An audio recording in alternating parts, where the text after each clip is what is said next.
And now it's time to move on and learn things that will take your JavaScript knowledge from basic level to an intermediate one. In this section, you're going to go deeper and learn how to deal with functions.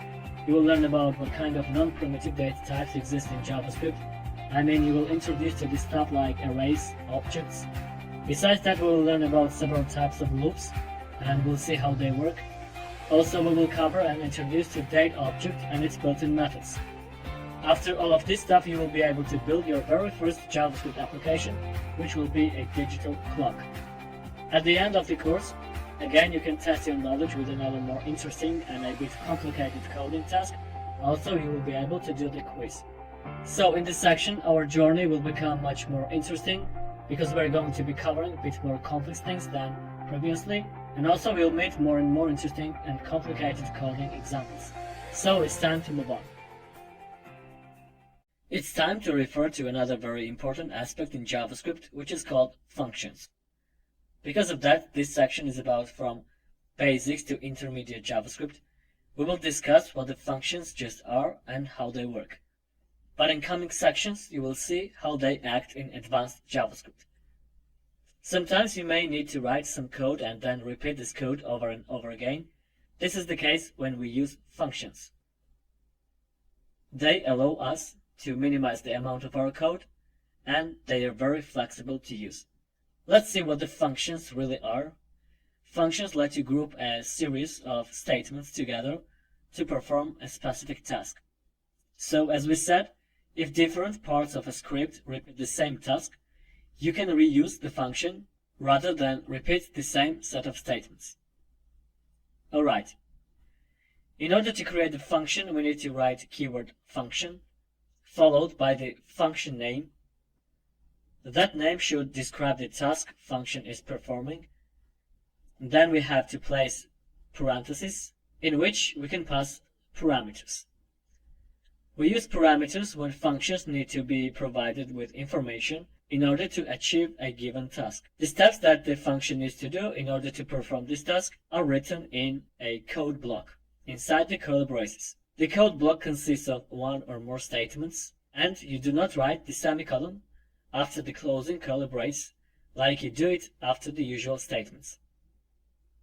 Alright, let's write something inside the code block. Console.log hello world. Reload the page, and you see that we have nothing here. So the statements in the function are not always executed when the page loads. In order to do that, you need to call, or in other words, invoke the function. It's very simple to do. You just need to write function name with parentheses. So we've got here hello world in console. Alright, now write a bit more complex example. Suppose that person is passing an exam and trying to enroll in university or at least in college. For that, the person needs to get the proper score. So write the function and call it pass exam. I'm going to use here two parameters, name of the student and score. Then imagine that in order to pass in university, it's required to get at least 71 points. So create new variable, call it pass uni, and assign to it the value 71. And after that, create another variable which will be lower limit for passing an exam in college. Write variable pass call equals to 51. Okay. Now we are going to use if statement. We are already familiar with that. At first, let's check if the person could enroll in university. So write if score is greater than or equal to pass uni. Then run in console. Place your name parameter plus has enrolled in university with, and here we need score, then plus points.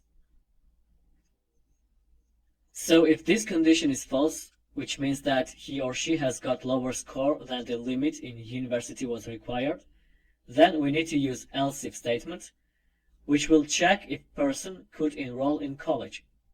So write else if, and the condition score is greater than or equal to pass call. Then inside the curly braces, write console.log. Then copy it from if statement and just change university into college. And the next possible case is to fail. For that, let's use else statement and then running console name plus has failed. Alright, function is ready, but as we said, in order to execute all those codes, we need to call it. So write the name of the function, pass exam, and pass here the relevant arguments. Write John as the name of the student and score 75. Reload the page, and you see that we have here John has enrolled in university with 75 points. That's the power of functions. For every next student, you don't need to write this code again. You just need to call this function over and over again and just change the arguments. So let's do it. Write pass exam, then place here as the name Mary and as score 65. Then do the same again and pass here arguments as Bob and then 45. Reload, and we have the proper results. John has enrolled in university with 75 points, Mary has enrolled in college with 65 points, and Bob has failed. Alright, you may notice that sometimes I set parameters and then arguments. So let me explain what is the difference between them. When the function was declared, you saw the words name and score used. These words act in the same way as variables, so they are called parameters. But when the function was called, we specified real names and actual scores of the students that were used to get the results. These values are called arguments. Make sense? So those are parameters and those are arguments. Alright. Suppose that score consists of quiz score and essay score points. We can create a function which will calculate the total score. Write function and call it calculate score. Then insert here two parameters for quiz score and for essay score. Then inside code block create variable score, which equals to quiz score plus essay score. So in order to get the score value, we need to use special keyword return. The return statement stops the execution of a function and returns the value from that function. In this case, we want to get score value, therefore we have to write return score. Now let's call this function as the argument inside the passExam function and set the arguments for that function, for example, as 40 for quiz score and 30 for essay score.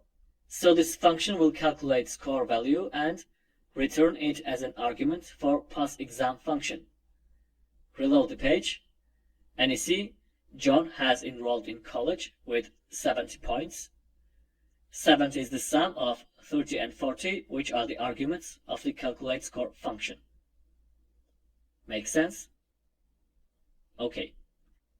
So in this lecture, we have discussed what the functions are in JavaScript, how they work, and what are they used for.